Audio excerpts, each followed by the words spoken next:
When Sarah Walker read the email for the fourth time, she still couldn't quite believe that her 18-year-old son had just been selected to present at the most exclusive investment summit in the nation.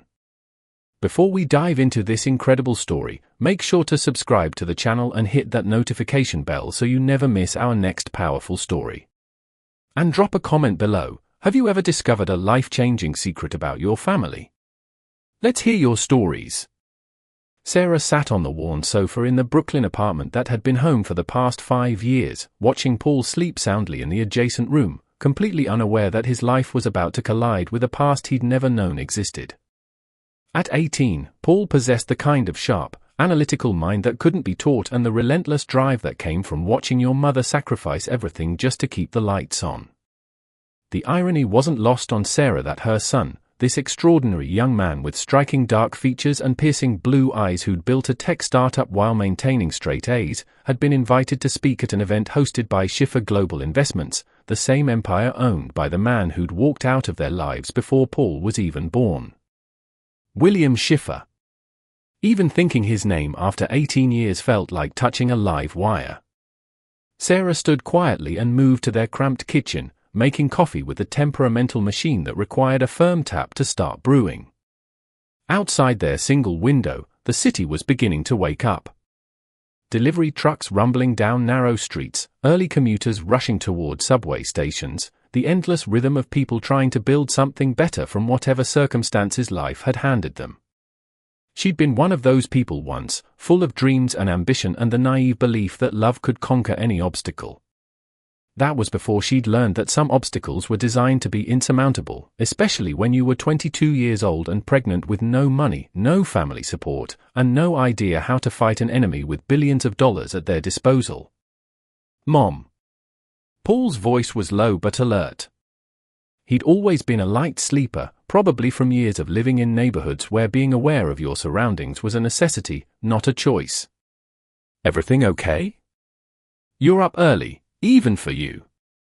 Sarah turned to find her son standing in the doorway, dark hair tousled from sleep, those intense blue eyes, so painfully like William's, bright with the intelligence that had earned him a full academic scholarship despite every disadvantage the world had thrown at him. I got an email about the Titan Capital Summit, Sarah said, holding up her phone with a hand that trembled slightly. You've been selected as one of 5 emerging entrepreneurs to present to the investor panel. Paul's eyes went wide, then narrowed with the focused intensity he got when processing critical information.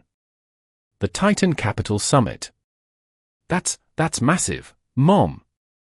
Those are the people who write checks with more zeros than most people see in a lifetime. I know, sweetheart.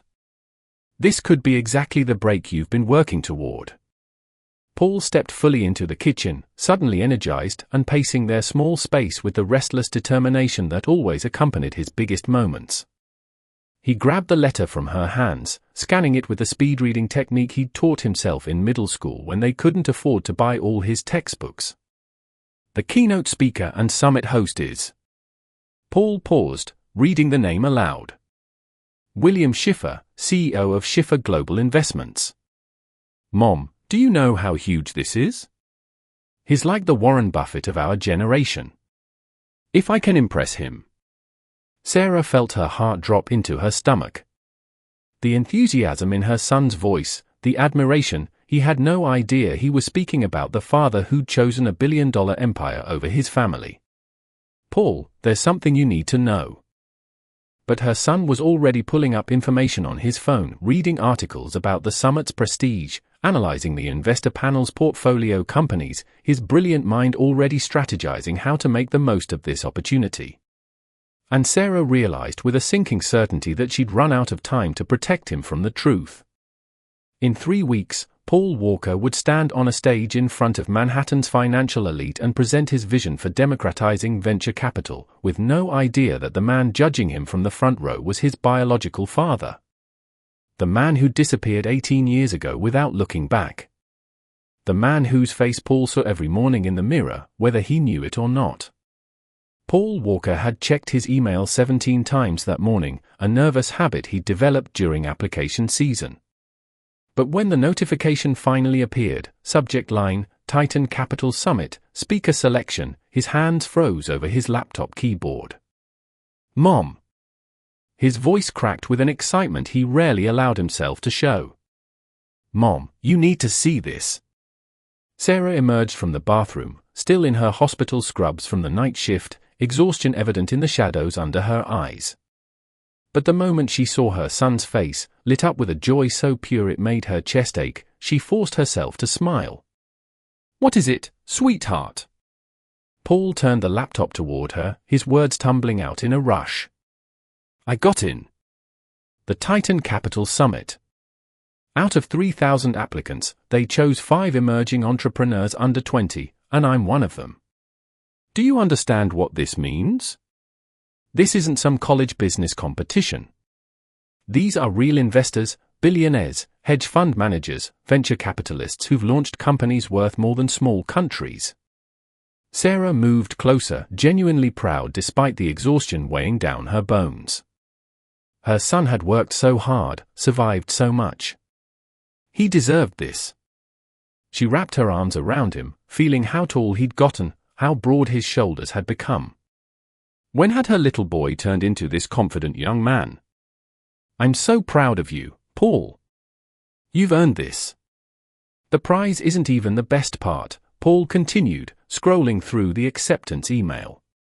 Just being in that room, making connections, getting my pitch in front of people who actually have the capital and experience to scale my platform, this could change everything for us, Mom. No more double shifts. No more worrying about whether we can afford to keep the internet on. Sarah's smile faltered as her eyes scanned the email over his shoulder. Registration details. Venue information. Dress code.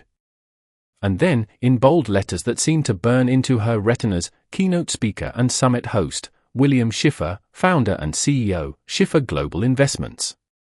The room tilted. Sarah gripped the back of Paul's chair to steady herself. Mom? You okay? She forced air into her lungs. 18 years.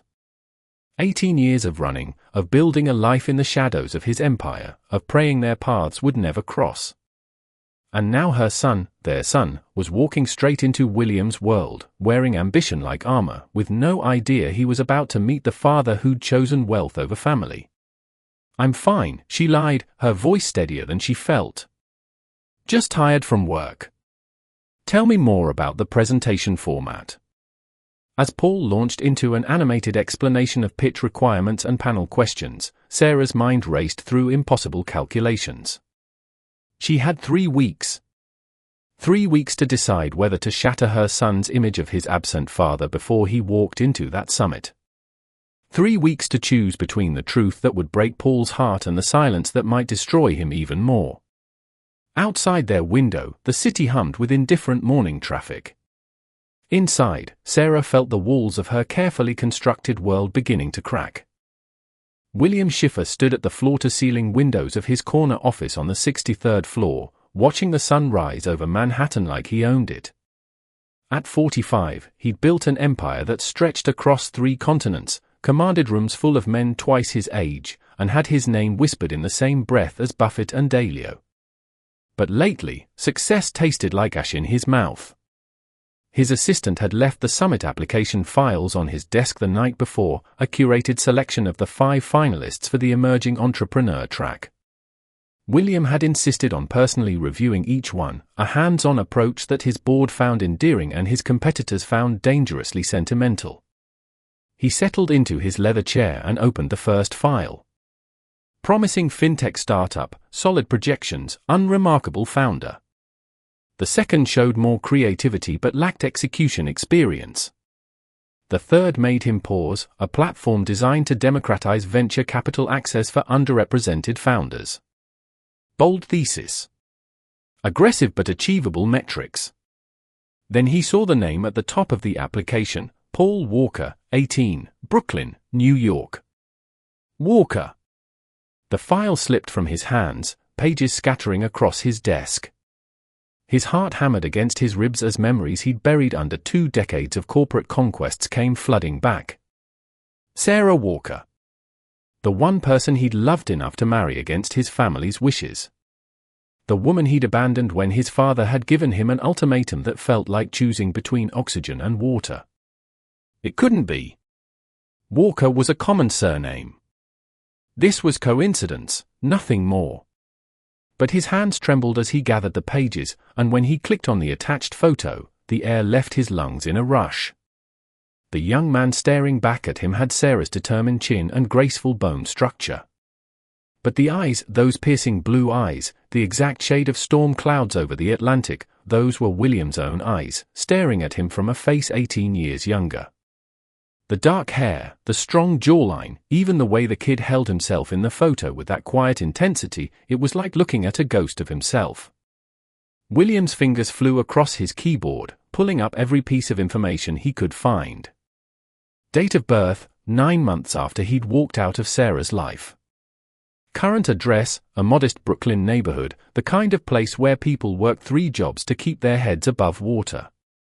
Academic record, full scholarship to NYU, straight A's, multiple entrepreneurship awards. The timeline clicked into place with brutal precision. The morning he'd left, Sarah had asked him to stay for breakfast. She'd seemed nervous, kept touching her stomach in a way he'd been too self-absorbed to question. He'd kissed her forehead and walked out to sign the paperwork that would secure his position in his father's company, trading love for legacy without knowing the true cost. She'd been pregnant. And she'd never told him. William's hand shook so violently he had to set down his coffee before he spilled it. 18 years. He'd had a son for 18 years and never knew. Never paid child support, never sent birthday cards, never showed up to school plays or baseball games or any of the 1,000 small moments that made up a childhood. His son had grown up in poverty while William collected vintage cars and investment properties. And now that son, brilliant, ambitious, completely unaware of their connection, was about to walk into William's summit, probably hoping to impress the father who'd abandoned him before he was born. The irony was so cruel it bordered on cosmic punishment. William reached for his phone, then stopped. What would he even say? How did you begin to explain the inexplicable? Outside his window, the city glittered with morning light, beautiful and indifferent. Somewhere in Brooklyn, his son was preparing for the opportunity of a lifetime. And William had 3 weeks to decide whether to let sleeping ghosts lie or risk destroying both their lives with the truth. 19 years ago, Sarah Walker had believed in fairy tales. She'd met William Schiffer at a charity fundraiser where she was working as a catering assistant to pay her nursing school tuition.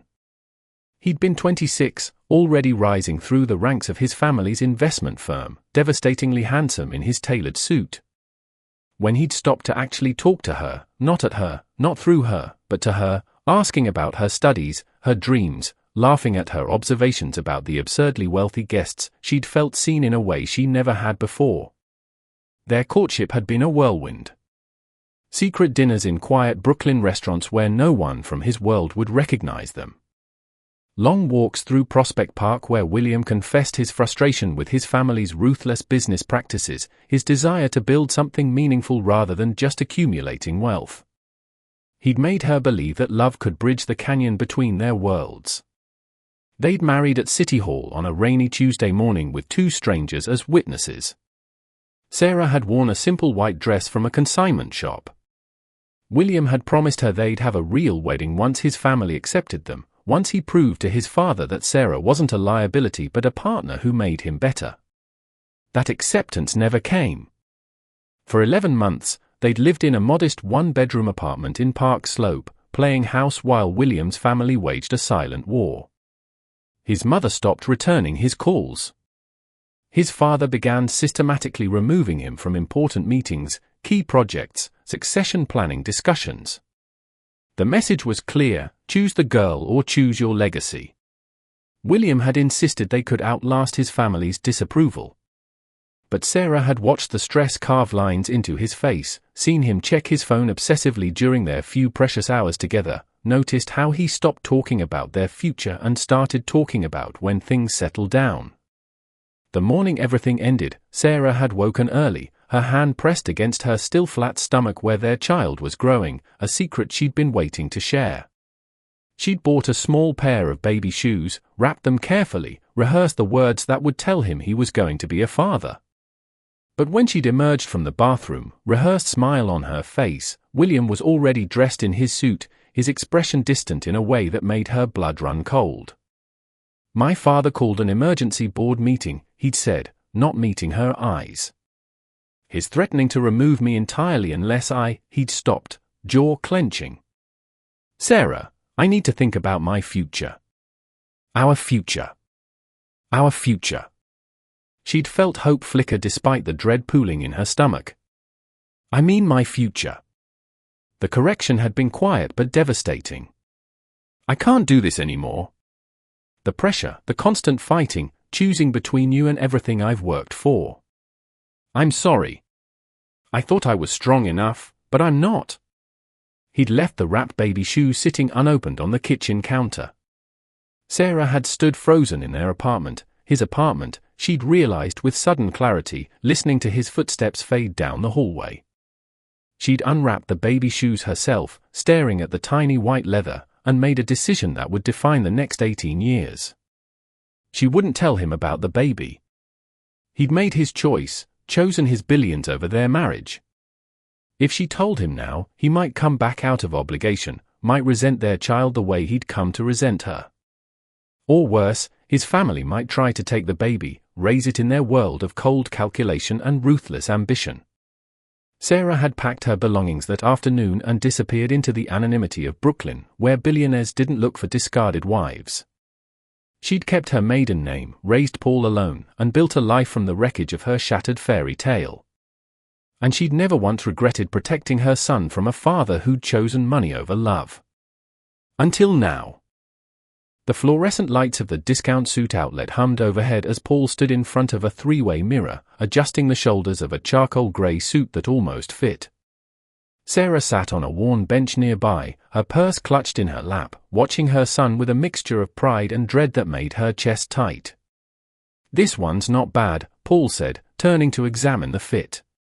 "The sleeves are a little long, but nothing Mrs. Chen can't fix for $20. Sarah forced a smile. "You look very professional, sweetheart. Professional enough to stand in a room with billionaires without them immediately clocking me as the broke kid from Brooklyn." Paul's tone was light, but Sarah caught the edge of insecurity beneath it, the same vulnerability he'd had at 12 when a classmate mocked his second-hand sneakers. "You're not a broke kid. You're a brilliant entrepreneur who built a profitable company before you could legally buy a beer." Sarah stood and adjusted his collar, a gesture that was pure maternal instinct. "They'd be lucky to invest in you." Paul caught her hand, his expression softening. "I know, Mom. This is the real deal, you know? Not a college pitch competition where everyone gets a participation trophy. These people are going to be looking for any reason to dismiss me. Then don't give them one." Sarah's voice came out sharper than she intended. She took a breath. "Paul, there's something I need to tell you about the summit. About the host. William Schiffer, I know. I've been researching him non-stop." Paul's eyes lit up with that focused intensity that reminded Sarah so painfully of his father it made her ache. "The guy's a legend, Mom. Started at his family's firm but completely revolutionized their investment strategy. He sees patterns other people miss, takes calculated risks that pay off exponentially. If I can get 5 minutes of his attention, if he actually listens to my pitch." "Paul, listen to me." Sarah gripped his arms, forcing him to meet her eyes. "These people, this world, it's complicated. There might be things at the summit that surprise you, connections you don't expect. I just need you to be prepared for anything." Paul's brow furrowed. "Mom, you're kind of freaking me out here. What connections? Do you know someone involved with the summit?" Sarah's mouth opened, the truth right there on her tongue. "Your father is hosting this event, your father who left us, your father who doesn't know you exist," but the words caught in her throat. How could she drop this bomb on him here, in a discount outlet, 2 weeks before the biggest opportunity of his life. "I just mean that powerful people can be unpredictable," she said instead, hating herself for the cowardice. "They might have their own agendas. Just promise me you'll be careful." Paul laughed, the sound full of youthful confidence that broke Sarah's heart. "Mom, I've spent 18 years fighting to be taken seriously. I've had teachers who thought I couldn't succeed because of my zip code. I've had investors ghost me after one look at my address. I've dealt with every kind of dismissal and condescension the world can throw at a kid with no connections and no money." He turned back to the mirror, squaring his shoulders in the ill-fitting suit. "Whatever happens at that summit, whatever complications come up, I can handle it. I didn't come this far to let anyone stop me now. Not even William Schiffer himself." Sarah watched her son, so determined, so brilliantly unaware of the collision course she'd set in motion by staying silent. In 2 weeks, Paul would walk into that summit ready to prove himself to a room full of strangers. He had no idea he'd actually be proving himself to the father who'd never known he existed. William Schiffer had been awake since 4 in the morning, standing at his penthouse windows watching the city transform from darkness into the grey promise of dawn. Behind him, Victoria stirred in the bed they shared, her breathing changing from the deep rhythm of sleep to the lighter pattern of waking. "You're doing it again," she said, her voice still husky from sleep. "The brooding CEO thing. Very attractive, but also deeply concerning when you have the most important summit of the year in 3 hours." William turned to find her propped up on one elbow, blonde hair perfectly tousled in a way that probably cost more than most people's monthly rent. Victoria Ashford was everything his family had wanted for him: Yale law, old money, the kind of woman who knew which fork to use at state dinners and never embarrassed herself at charity galas. Just running through logistics, William lied, managing what he hoped was a convincing smile. Victoria rose from the bed, wrapping herself in a silk robe that probably cost more than the suit Paul Walker had bought at a discount outlet. "You've been distracted for 2 weeks. Ever since you finalized the speaker lineup." She crossed to him, her attorney's instincts sharp even before coffee. "What's going on, William? Cold feet about the merger announcement? Concerns about the emerging entrepreneur track?" "One of the finalists," William said carefully, the partial truth easier than a complete lie. "His application raised some questions I'm still processing." "Questions?"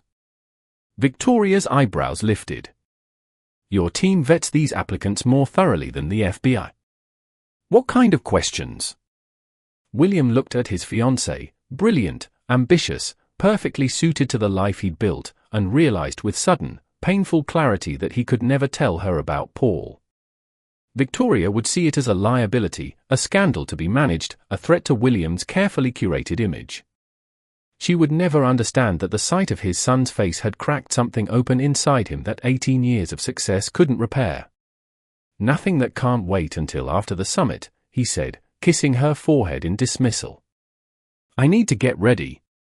Across the city, in their cramped Brooklyn apartment, Sarah watched Paul adjust his tie for the 7th time. He'd been up since 5, running through his presentation notes, triple-checking that his laptop was charged, his backup slides were loaded, his pitch was polished to perfection. "You're going to be brilliant," Sarah said, though her voice shook slightly. "Just remember." "I know, Mom." "Be confident but not arrogant. Make eye contact.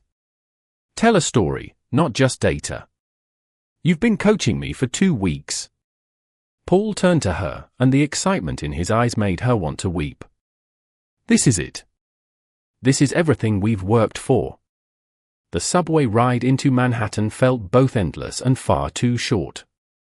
Sarah gripped the pole with white knuckles, watching the stations blur past, each one bringing them closer to the collision she'd failed to prevent. Paul stood beside her, radiating nervous energy, completely unaware that his entire world was about to shift on its axis.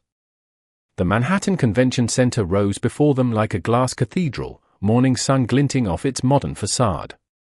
And there, on every banner, every digital screen, every promotional poster, William Schiffer's face. Older than Sarah remembered, lines around his eyes that hadn't been there before, but still unmistakably the man who'd walked out of their life.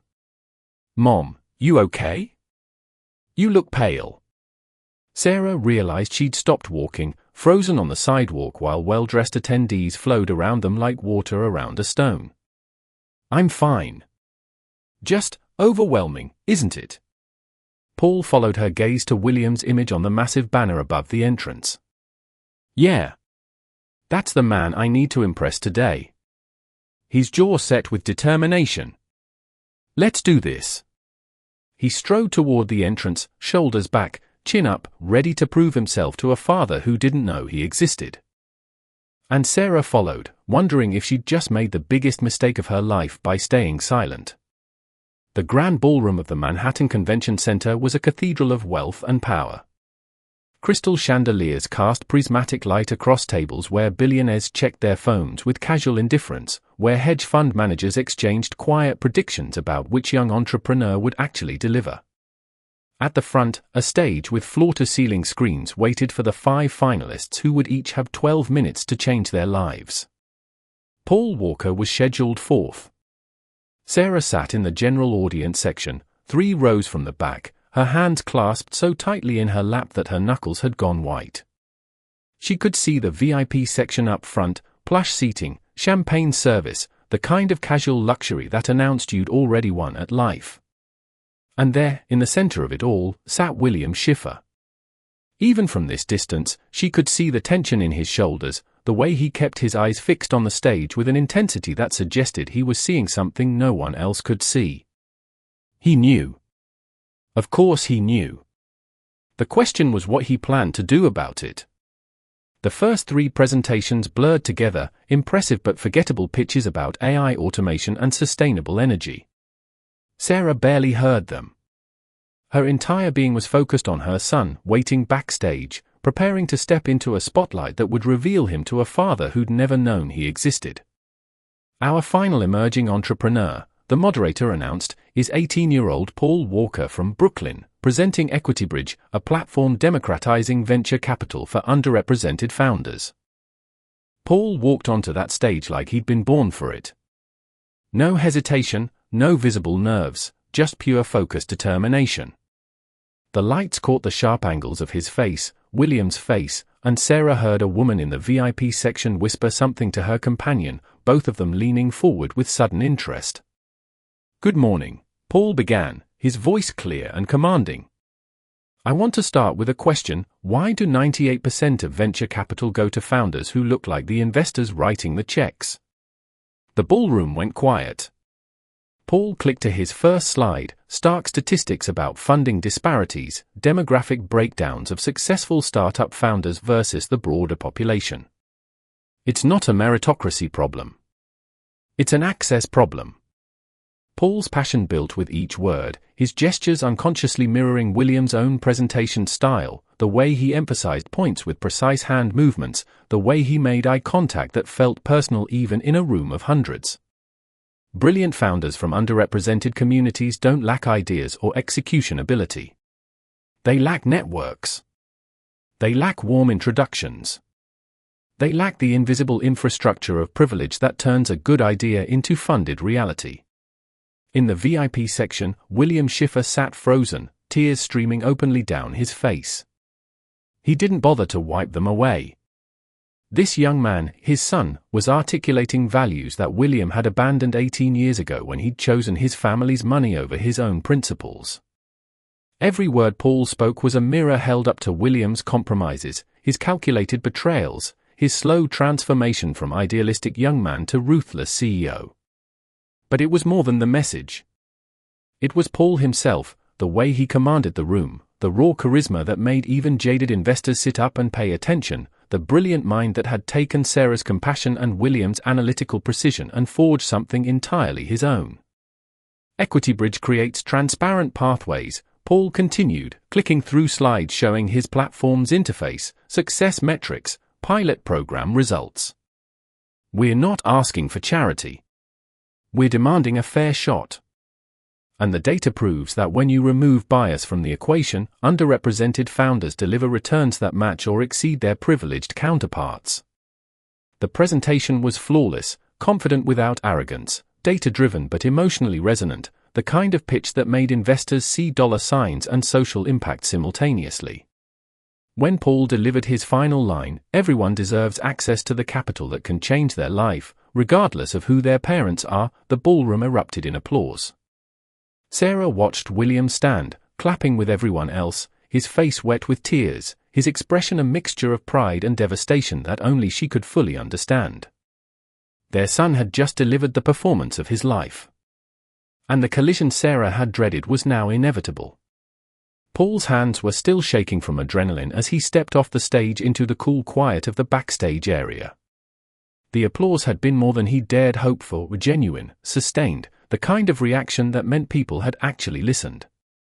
Several audience members were already approaching the stage exit, business cards in hand, eager to connect.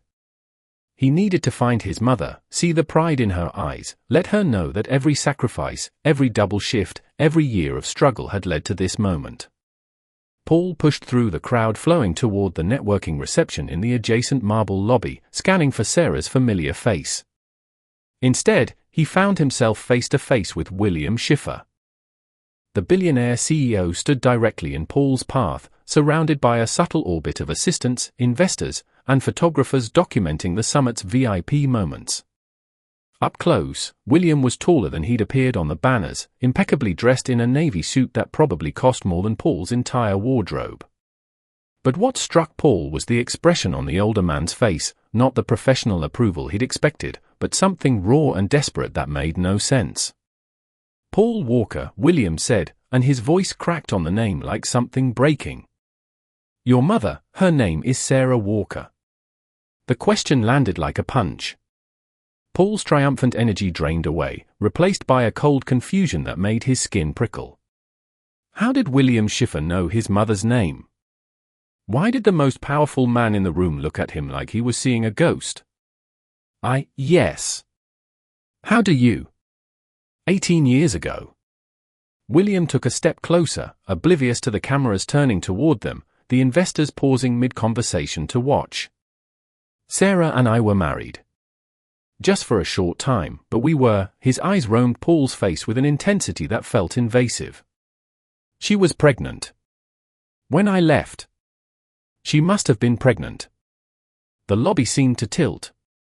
Paul heard the words, but they made no sense, like someone had started speaking a language he didn't understand.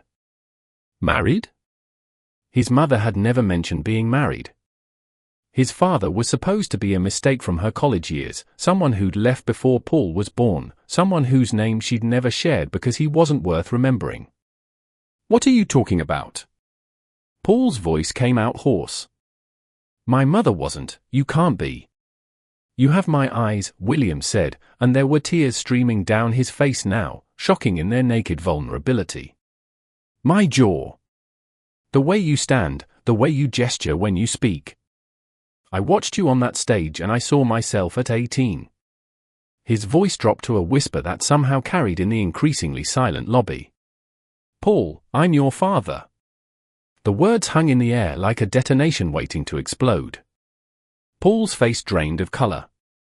Around them, conversations died. Phones rose, cameras focusing, the moment being captured and uploaded and shared before Paul could even process what was happening. "No." The word came out strangled. "No, that's not, my mother would have told me. If she knew where you were, if you were this," he gestured at the opulent lobby, the wealth dripping from every surface. "She wouldn't have let us struggle. She wouldn't have worked herself to exhaustion while you." "I didn't know." William reached for him and Paul jerked back. "I swear to you, I had no idea. I left before she could tell me. I chose my inheritance over our marriage and I've regretted it every day since, but I never knew about you." "Paul." Sarah's voice cut through the murmurs rippling across the lobby. She pushed through the crowd, her face a mask of horror, reaching for her son. "Paul, let me explain." Paul turned to his mother, betrayal written across every feature. "You knew? This whole time, you knew he was..." He looked between them, seeing for the first time what everyone else in the lobby was already photographing, the undeniable resemblance, the genetic mirror that couldn't be coincidence. The marble lobby of the Manhattan Convention Center, filled with billionaires and cameras and witnesses, fell completely silent as Paul Walker's carefully constructed world shattered around him. William knew he should stop, should pull Paul aside somewhere private, should let Sarah explain before this became a spectacle. But 18 years of absence, of guilt, of not knowing his son existed crashed over him like a wave, drowning every rational thought. The words were out before he could stop them. "Everyone, please," William's voice carried across the marble lobby with the authority of a man accustomed to commanding rooms. The murmurs died. Phones tilted upward, recording. "I need to say something." "William, don't," one of his executives grabbed his arm, but William shook him off. "This young man who just gave that extraordinary presentation, Paul Walker," William's voice broke again, but he pushed through. "He's my son. I didn't know. God help me, I had no idea he existed until 2 weeks ago when I saw his application." The lobby erupted. Camera flashes exploded like lightning. Journalists who'd been covering the summit as a routine business event suddenly smelled blood in the water. Investors pulled out phones, already calculating how this scandal would affect Schiffer Global's stock price. The VIP section surged forward, everyone wanting a closer look at the drama unfolding. "Mr. Schiffer, are you saying you abandoned your pregnant wife?" "Paul, did you know William Schiffer was your father when you applied?" "Ms. Walker, why did you keep this secret?" The questions came from everywhere at once, voices overlapping into an incomprehensible roar. Security guards materialized, trying to create space, but the press of bodies was relentless. Paul stood frozen at the center of the maelstrom, his face chalk white, looking between William and Sarah like he didn't recognize either of them. "You knew," he said again, his voice barely audible beneath the chaos, but Sarah heard it like a scream. "All these years, you told me my father was gone, that he didn't want us, and he was here the whole time?" Building this, his gesture took in the opulent venue, the wealth, the empire. "While we were living in—" "Paul, please, let me explain." Sarah reached for her son, desperate to make him understand, to tell him about the ultimatum, the choice William had made, her decision to protect him from a father who'd chosen money over family. But Paul jerked away from her touch like she'd burned him. "Explain what?" "That you lied to me my entire life. That you let me believe I wasn't wanted when my father is a billionaire." His voice was rising now, cracking with emotion. "I just gave the presentation of my life and now everyone's going to say I only got here because of him. Because of genetics I didn't even know I had." "That's not true," William started, but Paul whirled on him with such fury that the older man took a step back. "You don't get to talk to me. You don't get to cry and play the victim when you're the one who left." Paul's blue eyes, William's eyes, blazed with betrayal. "You chose this empire over my mother. Over me. You don't get to claim me now just because I made something of myself without you. Paul Walker, is it true you're William Schiffer's illegitimate son? Did you use your father's connections to get into the summit? Ms. Walker, did you deliberately keep Paul's existence secret?" The questions were relentless, invasive, each one a knife twisted deeper. Sarah watched her son's face transform from shock to devastation to something worse, shame. He was looking around at the cameras, the recording phones, the investors who'd applauded his presentation minutes ago now viewing him through a different lens entirely.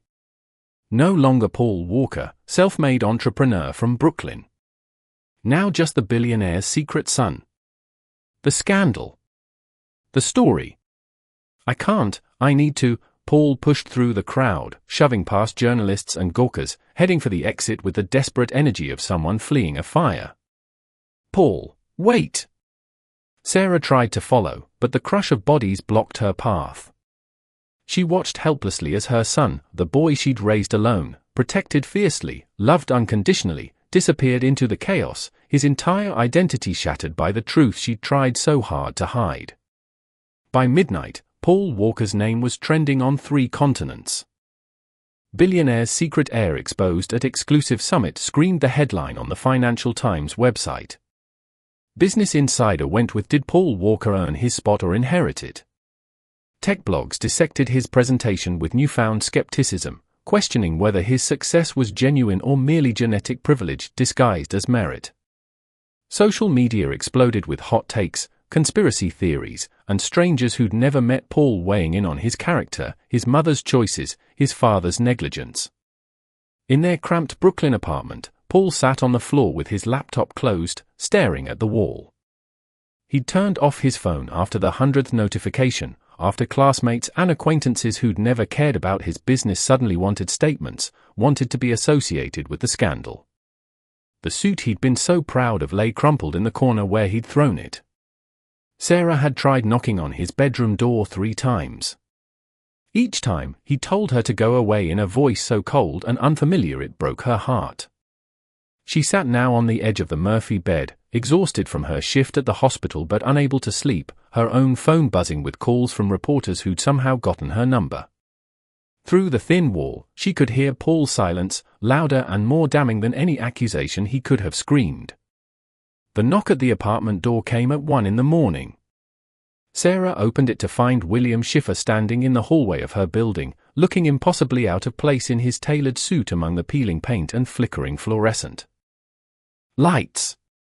His face was haggard, eyes red-rimmed, the polished veneer of the billionaire CEO completely stripped away.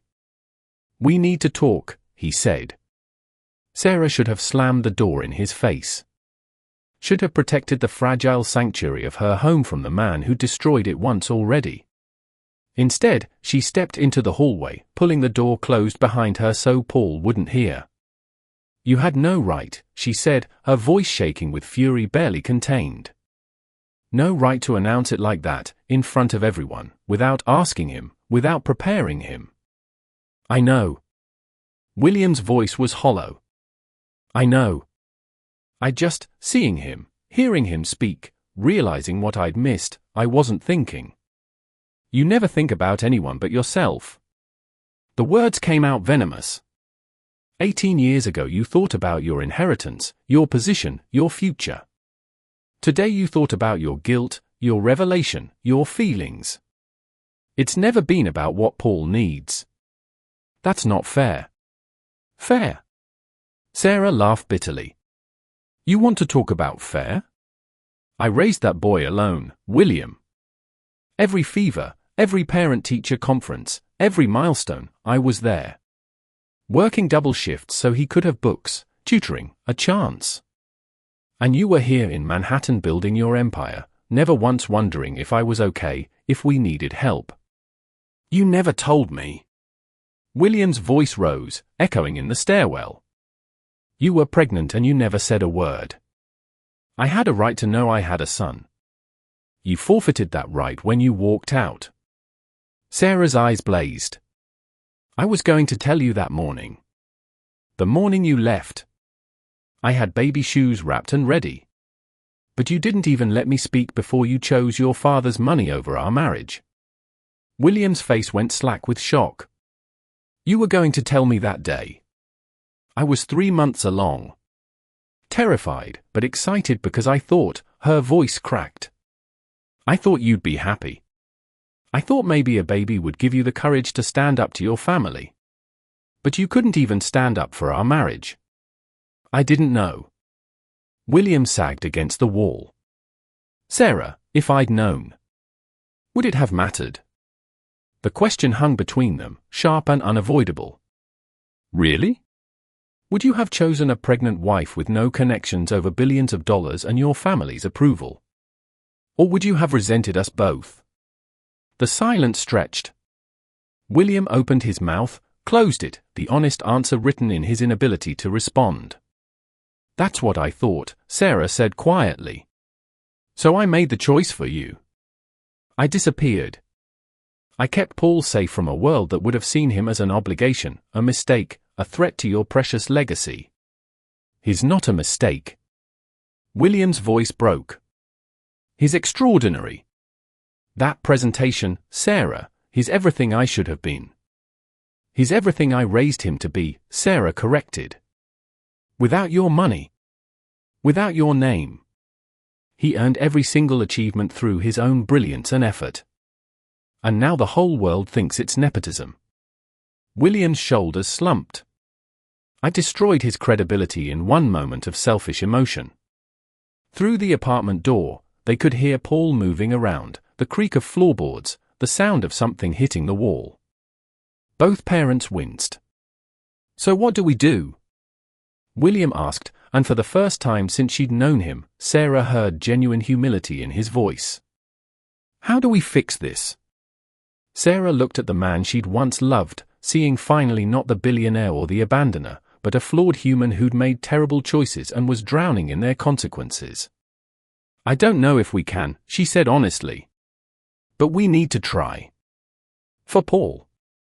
Marcus Chen arrived at Sarah's apartment 2 days after the summit, carrying Thai takeout and the kind of calm authority that came from surviving his own share of public scrutiny. At 40, he'd built a venture capital empire from nothing, having aged out of foster care at 18 with no safety net and a chip on his shoulder the size of Manhattan. "Stop doom scrolling," he said, gently removing the laptop from Paul's grip. "The internet has the attention span of a goldfish. Next week someone else will be the scandal." Paul looked up with hollow eyes. "They're saying I manipulated the application process. That my whole company is built on connections I didn't disclose. Then prove them wrong." Marcus sat across from him, his expression firm but kind. "You have 2 choices, kid. Let this define you, or use it as fuel. I'm betting on the second option." Over the following weeks, Marcus became the bridge between Paul and his fractured family. He'd survived worse: homelessness, hunger, the assumption that kids from nowhere were destined for nothing, and he helped Paul see that his achievement wasn't diminished by William's DNA, but proven by the 18 years he'd thrived without it. The first conversation between Paul and William happened in Marcus's office, neutral territory with a mediator present.